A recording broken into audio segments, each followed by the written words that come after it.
दोस्तों, जैसे कि आप सभी को पता है कि री रिलीज़ का दौर एकदम से चल रहा है और अभी थिएटर में वो फ़िल्में री रिलीज़ हो रही है जिससे हम सभी की यादें जुड़ी हुई होती है। दोस्तों, फ़िल्मों का और हमारे लाइफ का एक अटूट बंधन है, एक ना टूटने वाला एक नाता है। जब कभी हम वो फ़िल्म देखते हैं या हम वो गाने सुनते हैं तो हमें हमारे जीवन से जुड़ी हुई यादें याद आती है और फिर हम उसमें खो जाते हैं। और ऐसी एक फ़िल्म री रिलीज़ के लिए एकदम से रेडी है और उसका नाम है सनम तेरी कसम। दोस्तों, डेट सेव कर लीजिए, 7 फरवरी 2025 ये वो डेट है जहाँ पे सनम तेरी कसम सिनेमाघरों में री रिलीज़ हो जाएगी। दोस्तों, एक बहुत ही अंडररेटेड मूवी है और बॉलीवुड की कुछ गिनी चुनी फिल्मों में आती है जो कि एकदम कल्ट है और मेरी ये पर्सनल फेवरेट फिल्म है। और इस फिल्म से मेरी भी कुछ यादें जुड़ी हुई है। अगर मैं बताऊँ तो जब ये फिल्म रिलीज़ हुई थी तो 2016 में 5 फरवरी 2016 में ये फिल्म रिलीज़ हुई थी ओरिजिनली। दोस्तों, उस समय मैं 8th क्लास में था। इस फिल्म के गाने जहाँ वहाँ सुनने को मिलते थे, हर जगह इस फिल्म के गाने बजते रहते थे। दोस्तों, तब तक 4G का दौर नहीं आया था तो इंटरनेट का उतना समय नहीं था कि हर बात यूट्यूब पे अवेलेबल थी। उस समय ज़्यादातर गाने और फिल्में सैटेलाइट के माध्यम से ही देखी जाती थी और वही एक उसका प्लेटफॉर्म था टीवी। तो ज़्यादातर लोग टीवी पर ही गाने देखते थे, सुनते थे और फिल्में भी ज़्यादातर सैटेलाइट पे ही देखते थे। तो उस समय ये फ़िल्म रिलीज़ हुई थी और तब मैं स्कूल में था। हमारे इधर बहुत सा ऐसा इस फ़िल्म के गाने बजते रहते थे, हवा में ये गाने एकदम सुनने को मिलते थे और वो दौर ही कुछ दोस्तों अलग था। सभी दोस्त साथ थे, एकदम वो माहौल ही कुछ अलग था। कुछ यादें इस फ़िल्म से अभी भी, जैसे इस फ़िल्म का मैं नाम सुनता हूँ तो यादें एकदम से ताज़ा हो जाती है। वो बचपन वाली यादें, जब हम स्कूल में जाते थे, इस फ़िल्म के गाने बजते थे। हम सुबह जब स्कूल में जाते थे तो उस समय टीवी पर इस फ़िल्म के गाने सुनने को मिलते थे। वो कुछ दौर ही दोस्तों, नैनिक सिंह वाला दौर अलग ही था, वो बिफोर यू वाला दौर अलग ही था। और जब ये फ़िल्म फिर थिएटर से निकल गई तो ज़्यादातर इसका प्रसारण एंड पिक्चर्स पे होता था, तो उस पे मैंने फ़िल्म देखी थी। और दोस्तों, अगर देखा जाए तो ये अंडररेटेड फिल्म है, तो मेरी भी कुछ यादें इस फिल्म से जुड़ी हुई है। तो ये अंडररेटेड फिल्म है, बॉलीवुड की कुछ गिनी चुनी कल्ट फिल्मों में आती है और ये मेरी पर्सनल फेवरेट फिल्म है। दोस्तों, सनम तेरी कसम रिलीज़ हुई थी दोस्तों ओरिजिनली 5 फरवरी 2016 को और एक लवेबल हाई इमोशन फिल्म है। कितनी बार अगर हम इसे देखें तो तब भी हमें अच्छी लगती है, आंखें एकदम नम हो जाती है। इसका एक एक सीन दोस्तों दिल के आर पार हो जाता है। 7 साल हो गए इस फिल्म को। इसमें गुड सिचुएशंस के साथ साथ अच्छे गाने और अच्छे डायलॉग का बेहतरीन कॉम्बिनेशन है दोस्तों। ये ऐसे रोज रोज बियर और भांग पीने से लोग मर जाते हैं। और एक दिल से बनाई गई फिल्म है। ऐसी फिल्में दोस्तों दिल से ही बनाई जाती है। कुछ रोमांटिक और मेरी पर्सनल फिल्में जैसे कि कुछ कुछ होता है, फिर तेरे नाम, ये जवानी है दीवानी, इसमें एक और नाम भी शामिल है और जो है सनम तेरी कसम। दोस्तों, सनम तेरी कसम इसमें सरू और इंदर की कहानी दिखाई गई है और इनके एक एक सीन दिल के आर पार हो जाते हैं। मावरा और हर्षवर्धन दोनों ही उस टाइम न्यू कमर्स थे और लगता है जैसे कैरेक्टर्स उन्हीं के लिए बनाए गए थे। क्या जान भरी इन्होंने दोनों ने इस कैरेक्टर में, वाह! इनके सिवाय अगर कोई ये कैरेक्टर निभाता तो शायद उनके लिए वो कैरेक्टर बने ही नहीं थे। ये सिर्फ हर्षवर्धन और मावरा के लिए कैरेक्टर बनाए गए, ऐसा ही लगता है। क्या जान भरी है इसमें उन्होंने, उनकी बेहतरीन एक्टिंग से और वो निखर के आए हैं और उन्होंने वो पूरा प्रयास किया है कि हमें वो एक एक सीन्स फील करवाया जाए, हमें वो एक एक इमोशन हम तक पहुंचाया जाए। हिमेश रेशमिया जी की म्यूजिक ने इस फिल्म में दोस्तों 4 चांद लगा दिए थे। तू खींच मेरी फोटो, खींच मेरी फोटो, तो खींच मेरी फोटो, तो खींच मेरी फोटो, सनम तेरी कसम, सनम तेरी कसम, ओ सनम तेरा चेहरा जब नजर आए, जब नजर आए, हाले दिल मेरा, दिल मेरा। Look who's partying here today. एक ही नहीं बल्कि एक एक गाना इस फिल्म का सुपर हिट था। ये पूरी जूकी बॉक्स ही इस फिल्म की सुपर हिट रही और इसके गाने आज भी एवरग्रीन हैं, आज भी सुनने में उतना ही मज़ा आता है। बेवजह नहीं मिलना तेरा मेरा। और फिल्म का बैकग्राउंड स्कोर भी क्या था, एक एक सीन हमको उस बैकग्राउंड स्कोर ने फील करवाया। फिल्म में इमोशनली कनेक्ट रखता है ये बैकग्राउंड म्यूज़िक हमको। ये सारा कमाल है हमारे हिमेश रेशमिया सर का, वाह सर। और हिमेश रेशमिया सर का म्यूज़िक तो हम सबको पता ही है, म्यूज़िक के बादशाह है वो, मास्टर है। और इस फिल्म से जुड़े अगर कुछ फैक्ट्स के बारे में बात करें तो पहले फिल्म में बॉबी देओल काम करने वाले थे, जो कि इसके जो डायरेक्टर है के साथ सनी देओल जी ने बहुत सा काम किया है। तो इस वजह से जब ये फिल्म बन रही थी तो तब सनी देओल जी ने उनसे रिक्वेस्ट की थी कि इस फिल्म में बॉबी देओल को कास्ट करवाया जाए। लेकिन उस समय फिल्म के जो डायरेक्टर थे वो चाहते थे कि इस फिल्म की जो फ्रेश कहानी है उसके लिए कुछ फ्रेश चेहरे ही हो, और उनकी ये सोच इस फिल्म को आगे लेके गई। दोस्तों, इस फिल्म की जो स्टोरी लाइन है उस हिसाब से इस फिल्म को एक फ्रेश चेहरे की ही ज़रूरत थी। और इस फिल्म में मैं हर्षवर्धन और मावरा के सिवाय किसी और को इमेजिन भी नहीं कर सकता, इतनी अच्छी उन्होंने इसमें एक्टिंग की है। बाकी आप इस बारे में क्या सोचते हैं, ये आप अपना ओपिनियन ज़रूर शेयर कीजिए। आगे बात करें तो इसके सामने दोस्तों सनम तेरी कसम ये जो फिल्म है वो 5 फरवरी 2016 को सिनेमाघरों में रिलीज़ हुई थी। और उसके ही सामने सनी देओल की कल्ट क्लासिक फिल्म घायल, उसका सीक्वल घायल वंस अगेन रिलीज़ किया गया था। और अनफॉर्चुनेटली ये दोनों ही फिल्में बॉक्स ऑफिस पर फ्लॉप रही। लेकिन फिर भी लोगों ने जैसे जैसे केबल टीवी पर सनम तेरी कसम के गाने सुने और देखे, और फिर फिल्म बाद में सैटेलाइट पर प्रदर्शित की गई। और उस समय ये फिल्म ज़्यादातर एंड पिक्चर्स भी आती थी, तो सनम तेरी कसम को देखा तो पब्लिक को यह फिल्म बहुत पसंद आने लगी। और फिर धीरे धीरे से फिल्म कल्ट फिल्मों में शामिल होती गई। फिल्म को डायरेक्ट किया था दोस्तों राधिका राव और विनय सप्रू ने। इन्होंने 90s में बहुत से वीडियो सॉन्ग्स डायरेक्ट किए थे, फाल्गुनी पाठक के ज़्यादातर सॉन्ग्स, और उसके वीडियो इन्होंने ही डायरेक्ट किए थे, जिसमें मैंने पायल है छनकाई और फिर ओ पिया चली मैं तेरी ही गली।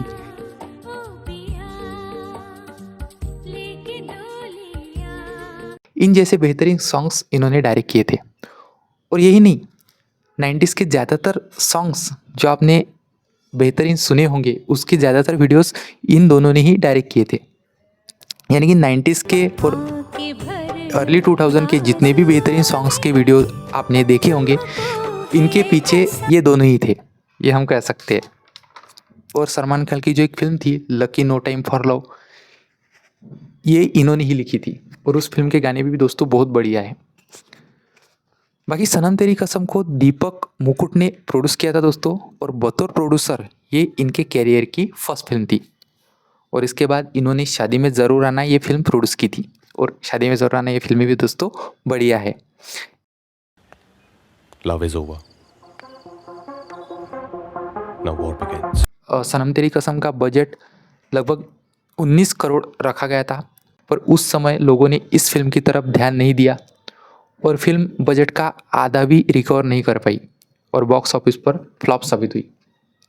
फिर दोस्तों कोरोना का टाइम आया, लॉकडाउन चल रहा था, सब लोग घर में थे, तो तब भी हमें जब हम टीवी पे कुछ नहीं आता था तो फिर हम सबको खाली एक समय मिला, तो उस टाइम हमने जब नेट पे देखना शुरू किया तो बहुत सी कल्ट फिल्में हमें देखने को मिली, सामने आई। और फिर हमको रियलाइज़ हुआ कि अरे यार काश ये फिल्म हमें उस समय थिएटर में देखनी चाहिए थी, लेकिन उस समय हमने इस फिल्म पर ध्यान नहीं दिया।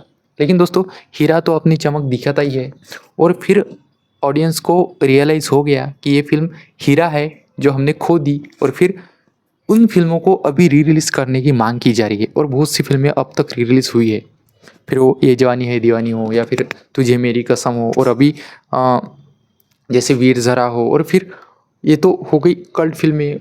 अभी पद्मावत भी री रिलीज़ होने वाली है, और उससे पहले भी अभी तुम्बाड़ के साथ में भी दोस्तों वही सिनेरियो था कि तुम्बाड़ को बहुत लोगों ने सिनेमाघरों में नहीं देखा था, और फिर जब वो फिल्म री रिलीज़ हुई तो फिर उसने भी सभी रिकॉर्ड ब्रेक कर दिए। तो अभी सनम तेरी कसम ये भी सिनेमाघरों में री रिलीज़ के लिए रेडी हो चुकी है।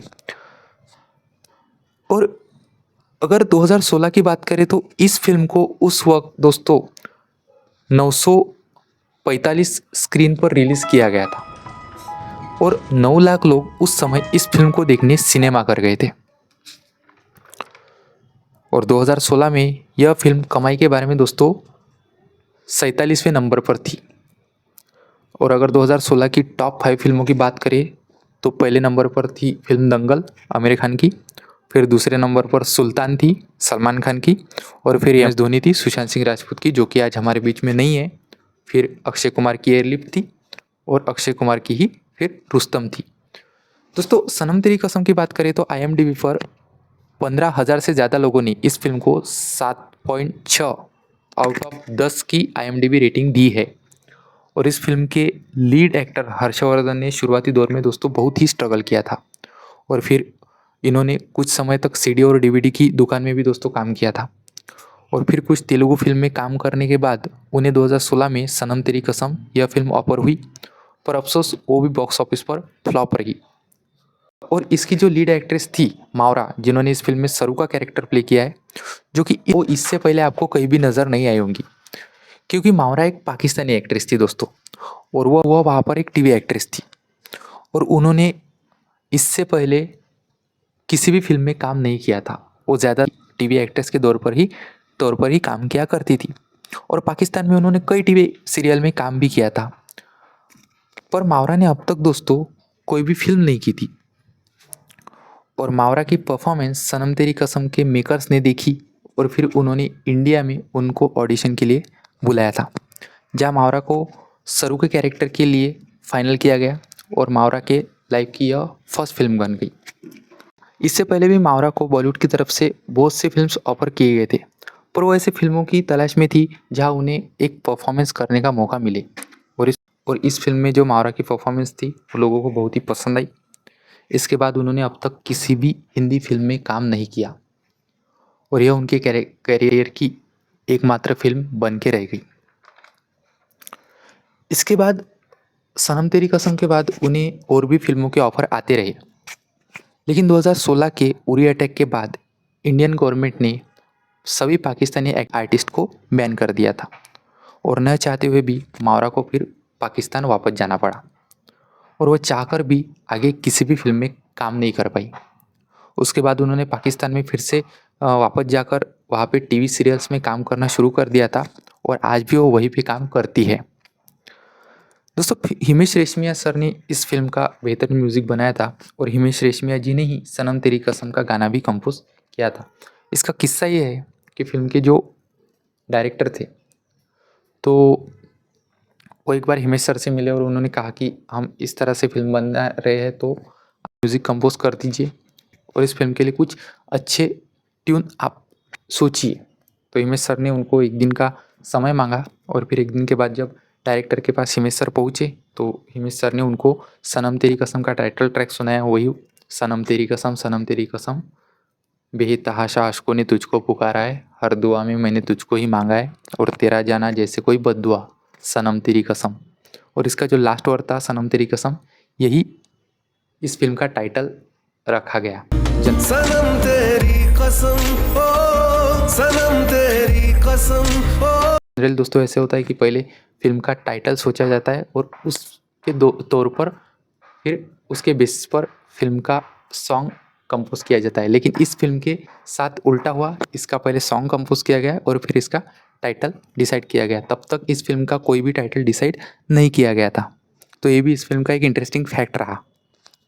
सनम तेरी कसम नाम से सैफ अली खान और पूजा भट्ट की ऑलरेडी एक फिल्म थी जो कि 1994 में बनाई गई थी और फिर किसी प्रॉब्लम के कारण 2009 में उसको रिलीज़ किया गया था। पर अगर इस फिल्म को देखें तो इस फिल्म में का उनका लुक ये 1994 के जैसा ही लगता है, तो उससे जुड़ी ये बात है। लेकिन सनम तेरी कसम का जो और सनम तेरी कसम ये फिल्म कब रिलीज़ हुई ये सैफ अली खान को भी खुद पता नहीं था, लेकिन वो उनकी फिल्म ज़्यादातर लोगों ने नहीं देखी और फिर वो ऑडियंस में इतनी मशहूर भी नहीं रही। हर्षवर्धन रानी जी की सनम तेरी कसम है, इस फिल्म को ज़्यादातर दोस्तों मुंबई में ही फिल्माया गया था। फिल्म में जो भी हमें एक सीन दिखता है जहाँ मावरा बाथ टब में बैठी हुई है और वो जो रोमांटिक सीन वहाँ पे शूट किया गया है, तो उस सीन को शूट करने में दोस्तों 21 घंटों का समय लगा था। और वो जो पानी का टेम्परेचर है वो 6 डिग्री तक दोस्तों कम हो गया था, लेकिन इसके बावजूद ये सीन इतने डेडिकेशन से शूट किया गया, इतना बेहतरीन शूट किया गया कि इसकी हर एक इमोशन हमारे दिल में घुस जाते हैं। तो मेकर्स की और आर्टिस्ट की जो डेडिकेशन है वो इसमें दिखती है। इस फिल्म के सीन का एक एक इमोशंस और दर्द हमारे दिल में महसूस होता है, हमारे दिल के आर पार हो जाता है। और फिल्म के लिए हर्षवर्धन ने बॉडी पर बहुत सी मेहनत की थी। इस फिल्म में ज़्यादातर सीन्स में हमें वो बॉडी दिखाते हुए दिखते हैं और उनके बॉडी पर जो हमें बहुत से टैटूज दिखाई देते हैं, तो टेम्परेरी टैटूज थे, शूटिंग के लिए उन्होंने बनाए थे।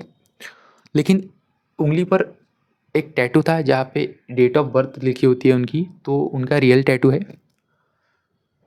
बाकी वो छोड़ के बाकी सब टेम्परेरी टैटू थे जो उन्होंने बॉडी पर बनाए थे।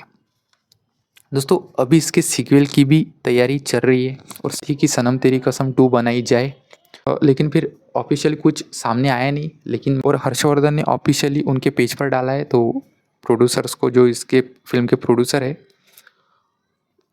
उनको रिक्वेस्ट करते हुए दिख रहे हैं कि सनम तेरी कसम एक बार फिर से री रिलीज़ कराई जाए, और उनकी और हमारी दोनों की मांग मंजूर हो गई है। दोस्तों सनम तेरी कसम 7 फरवरी 2025 को फाइनली री रिलीज़ की जा रही है और इस बार ज़्यादा से ज़्यादा ऑडियंस इस फिल्म को देखने थिएटर जाएंगी और इस बार वो बाकी के सारे रिकॉर्ड्स टूटेंगे, ये हम कह सकते हैं। बाकी तुम्हें मिस करता हूँ,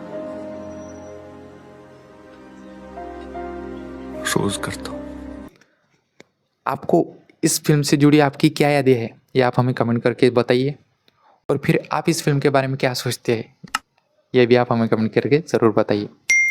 तो मिलते हैं दोस्तों अगले वीडियो में, तब तक के लिए दोस्तों जय हिंद, वंदे मातरम।